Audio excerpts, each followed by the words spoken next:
জুলাই সনদ বাস্তবায়নের সুপারিশ জমা দিল ঐক্যমত্য কমিশন। আহ্বান জানানো হয়েছে সংস্কার কমিশনগুলোর প্রস্তাবনার বিষয়ে পদক্ষেপ নিতে। অন্তর্বর্তী সরকারের নিরপেক্ষতা নিয়ে প্রশ্ন রাজনৈতিক অঙ্গনে। অভিযুক্ত উপদেষ্টাদের সরিয়ে দেওয়ার আহ্বান, তত্ত্বাবধায়কের আদলে সরকার পরিচালনার তাগিদ বিশেষজ্ঞদের। সরকারের অভ্যন্তর থেকে এটাকে ব্যবহার করে বিভিন্ন মতে প্রভাবিত করার একটা চেষ্টা চলছে। ক্ষমতাসীনের পর বারবার ছড়িয়ে ঘুরে যাচ্ছে, এরপরে প্রশাসন শৃঙ্খলাও বিনষ্ট করেছে।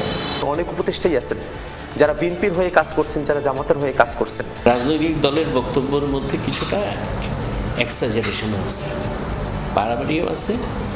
এখন এটাকেও সরকার ডক্টর ইউনূসকেই ঠিক করতে হবে। সমসাময়িক নানা ইস্যুতে আলোচনার জন্য নির্বাচন কমিশনে জামায়াতের প্রতিনিধি দল। গোলাম পারওয়ারের নেতৃত্বে সিইসির সাথে বৈঠক। মেগা স্ট্রাকচারের ভারী যন্ত্রাংশ পড়ে মৃত্যুর ঘটনায় জনজীবনে ভীতি আর অস্বস্তি। সঠিক রক্ষণাবেক্ষণের অভাবেই ঘটছে এমন দুর্ঘটনা, বলছেন বিশেষজ্ঞরা। মেট্রো রেলের নিচে দিয়ে আমরাও যাই, এটা যে কোনো সময় আমাদের ক্ষেত্রেও হতে পারে। আমাদের মনে একটা ভীতি তৈরি হয়ে গেছে। একবিংশ শতাব্দীতে যে আধুনিক মানসম্মত আমাদের মেট্রো ব্যবস্থা পাওয়ার কথা ছিল, দুইটা ঘটনায় আত্মবিশ্বাসটা কিন্তু নড়ে গেছে। প্রবল ঘূর্ণিঝড়ে পরিণত হয়েছে মন্থা। আজই আঘাত হানবে অন্ধ্রপ্রদেশে।